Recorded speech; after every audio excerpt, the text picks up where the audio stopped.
Welcome to Connect with Success with Dr. Lynette Scotese-Wojtila, where we help connect you with knowledge. Our mission is to lead you to a new and exciting way of understanding, responding to, and helping all those with autism.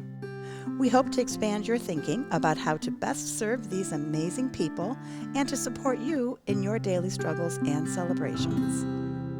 Welcome, everyone, to the 10th episode of Connect with Success, a podcast built around the success approach and the person who coined it, Dr. Lynette Scotese-Wojtila.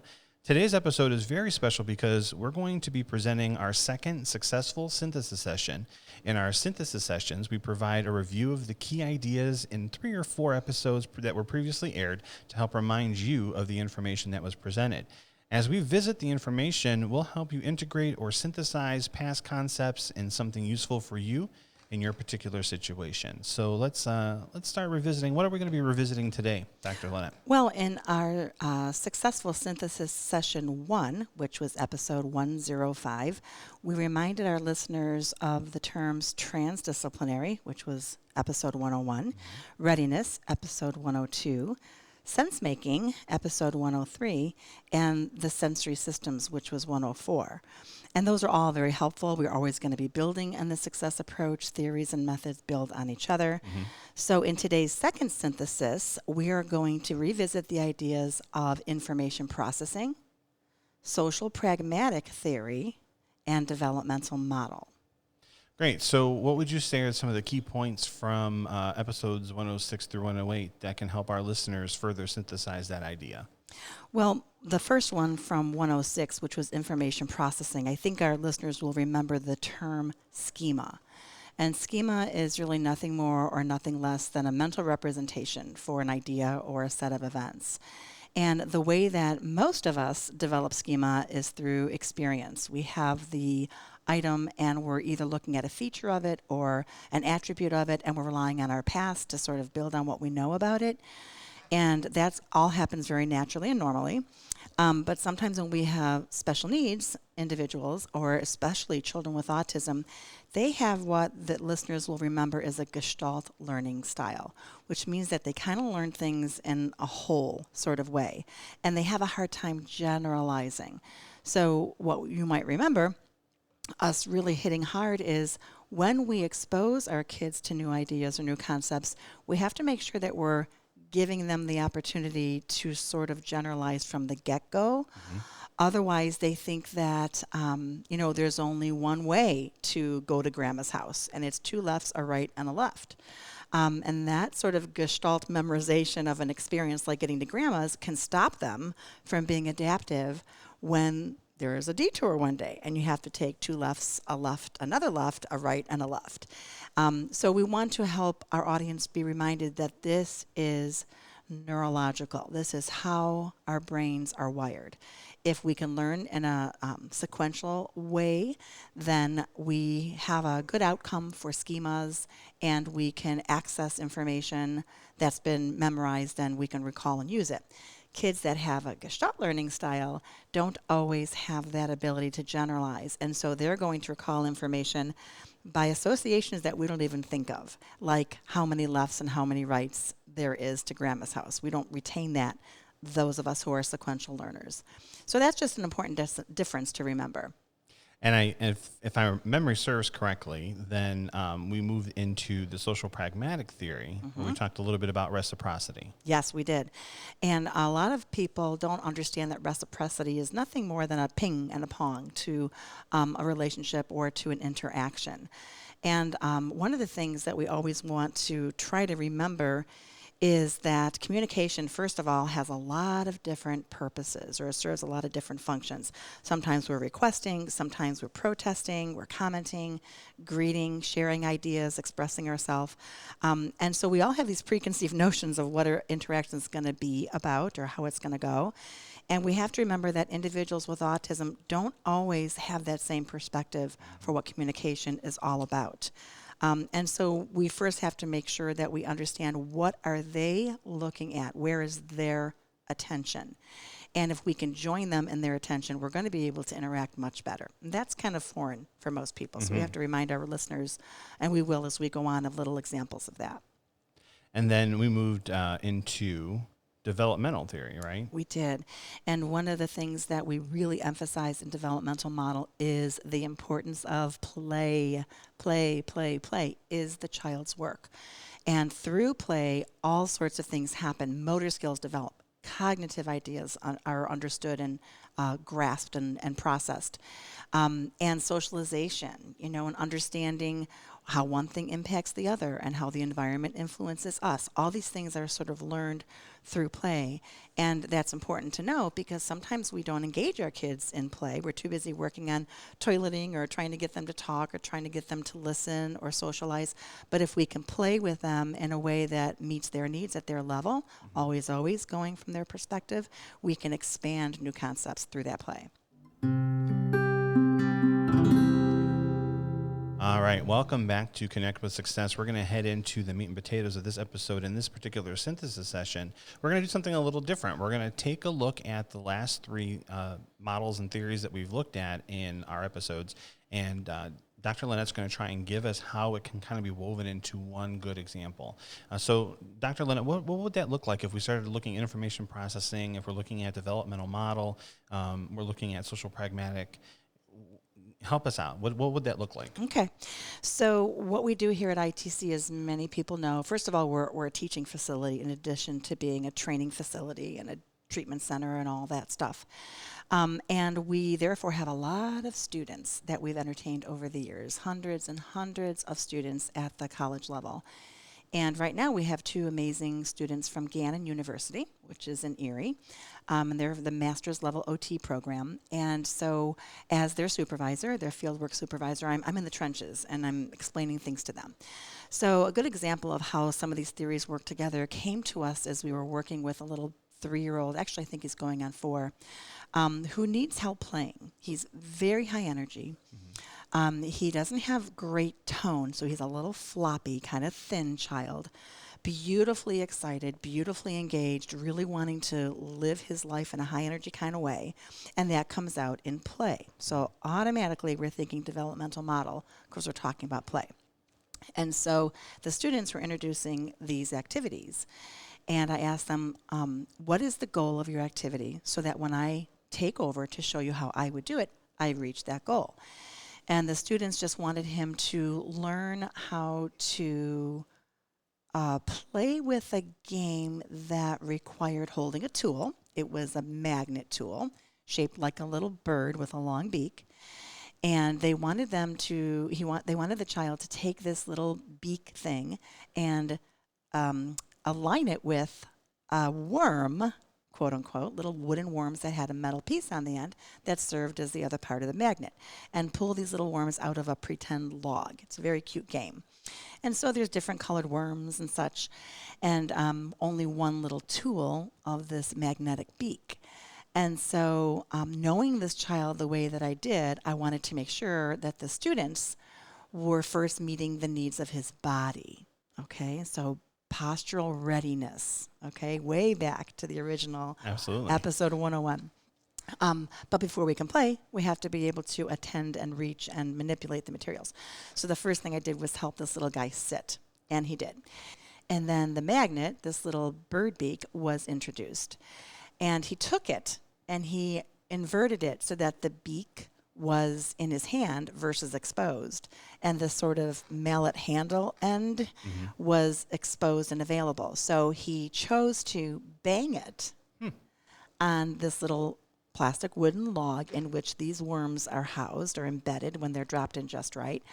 And so I immediately thought, this is not okay for him to proceed using this tool in this way, because the tool, in fact, is not a hammer.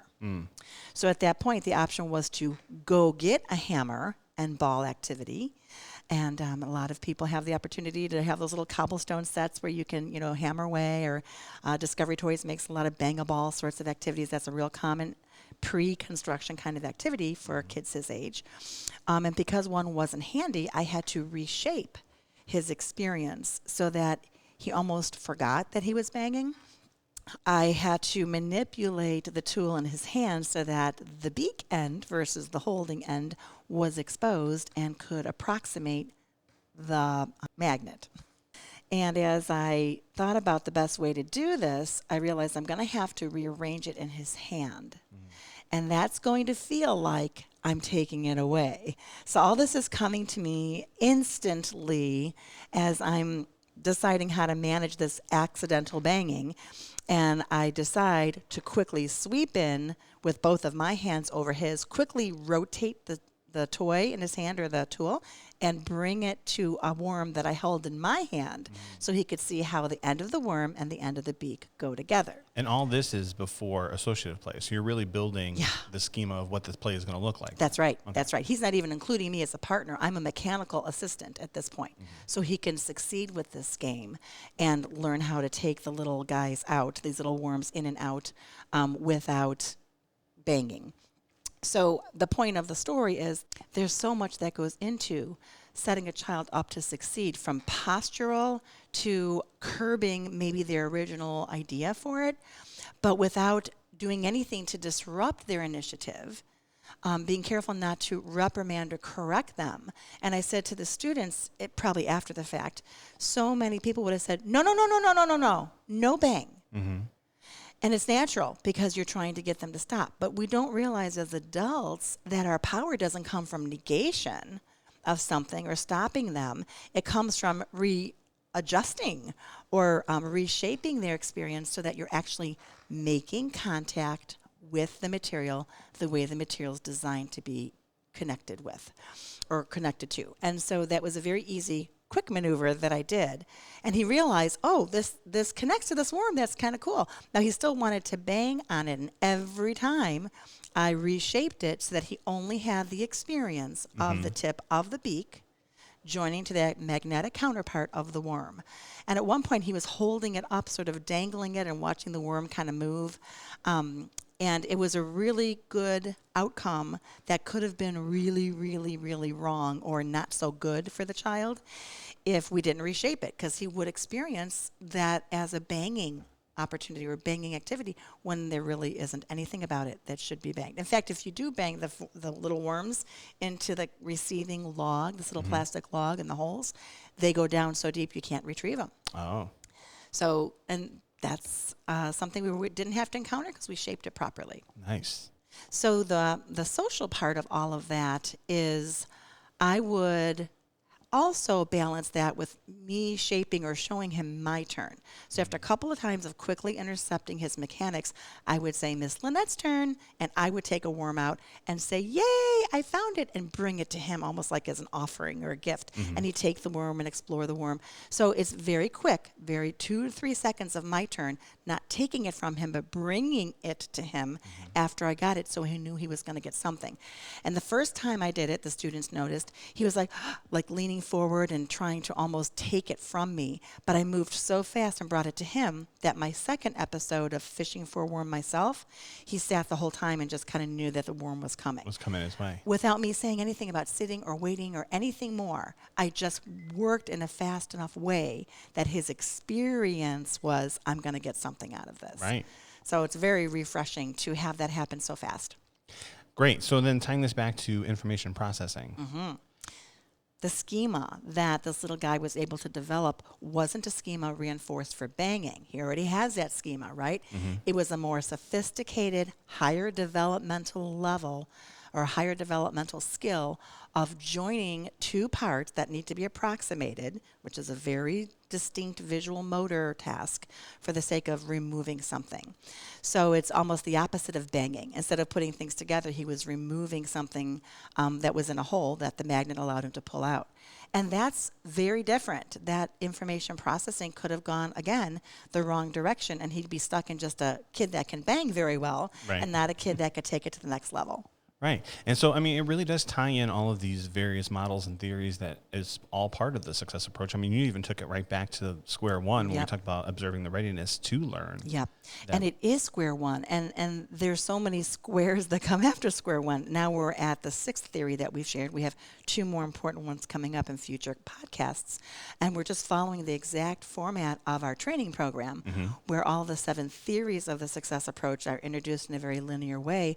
But many of our learners learners, our parents and our professionals that enroll in our class say that it's so sequential. They learn best by doing sort of the basics first. So in developmental model, we talk about having a solid foundation on which to build the house. Right. And that's what they've experienced as learners in the class, that the foundation is solid because you're talking about neurology.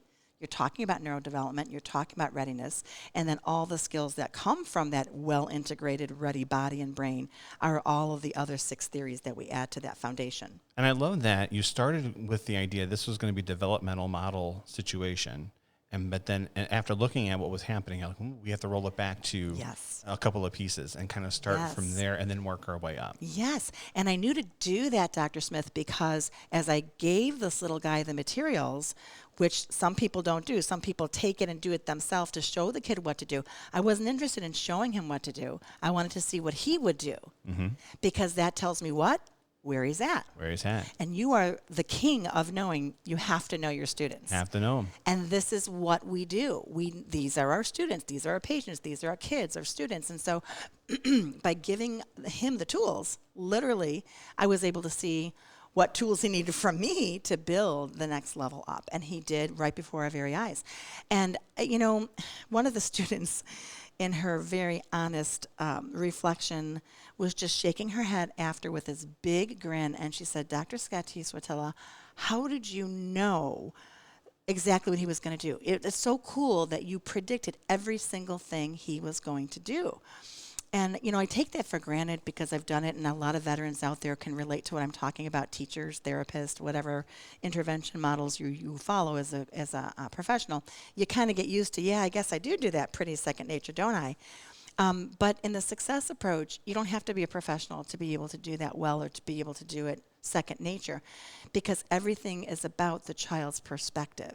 And so if you're in their perspective and you know what you want them to do or develop or learn in your activity, then you almost foresee how to get them there. And so of course you're predicting because you're forecasting, you're eliciting, like the success approach acronym says, eliciting that supported sense making, eliciting their conceptualization. And that's why we say we're always a couple steps ahead of the kid, because we have to be for them to land where we want them to land and get that nugget of knowledge. And individualized. So it's authentic to that, it's true to that person because it is meeting them where they're at, which is what the success approach is all about.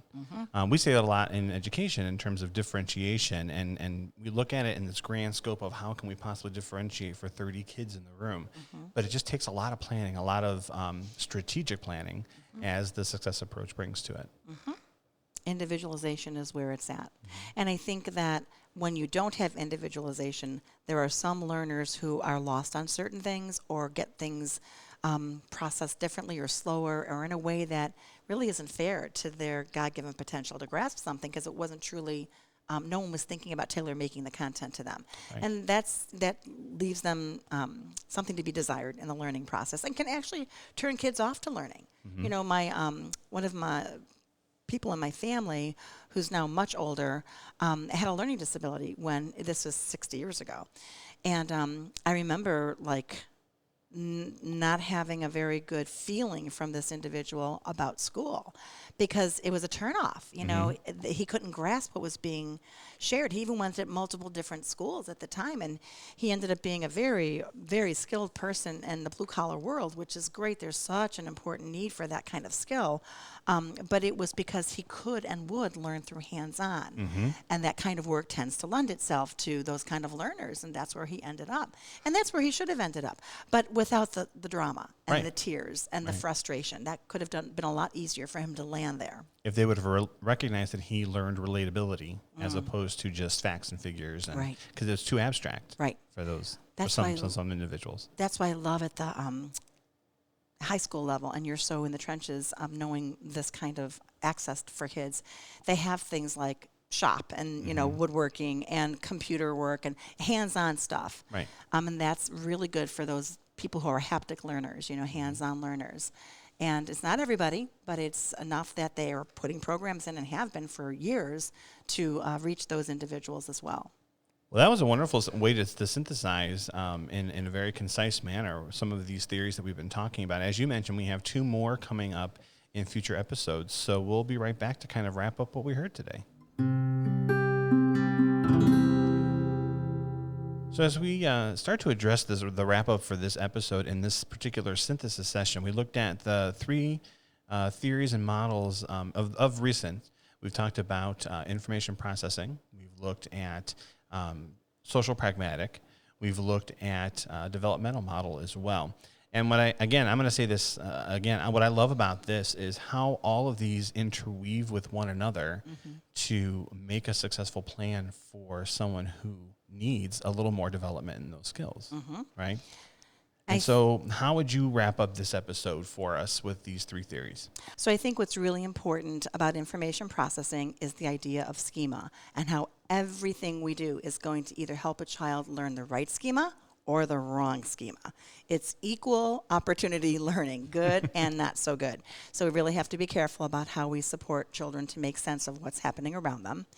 And one of those things is how to interact and socialize. So the social pragmatic learning that comes from schema and experience has to be at their level, at their readiness, so that they can actually have the ping and the pong, the reciprocity of interaction in a way that's meaningful to them. And as they do, they're naturally going to develop. So this developmental notion that we keep talking about, that one skill happens first and then skill is acquired in a very linear way, everything builds better. A house is built stronger with a solid foundation. And I feel like one of the things that Maria said, Maria Wojtila, in her last episode, episode 109, was her experience with growth. And growth is really the outcome of the success approach. And I feel that because we're so interested in children getting better, we want to support that growth and development, but we have to do it in a way that is genuine. You don't get it out of a book. You get it by knowing your child, understanding the developmental process, which is why in our class developmental theories hit so hard, and all the differences or nuances about how children with autism development, which is where information processing and schema and socialization come in as well.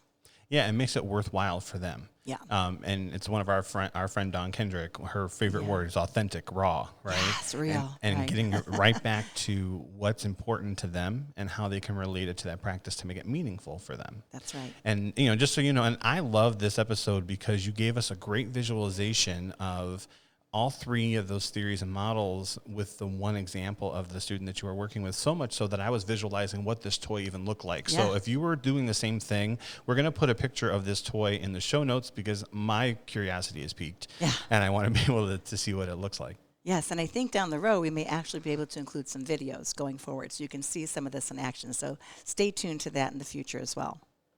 We hope that you learned something today to help you on your journey with autism. We'll share more on our next Connect with Success podcast. Until then, expect success. The Success Approach is a registered service mark protected under intellectual property law. Unless otherwise specified, all music, audiovisual, and proprietary content shared in this podcast is property of Autism Productions, LLC, and its sister agency, Integrations Treatment Center. The use of this content is unlawful without the expressed written consent of aforementioned agency. For more information about the Success Approach, please go to our website at www.thesuccessapproach.org.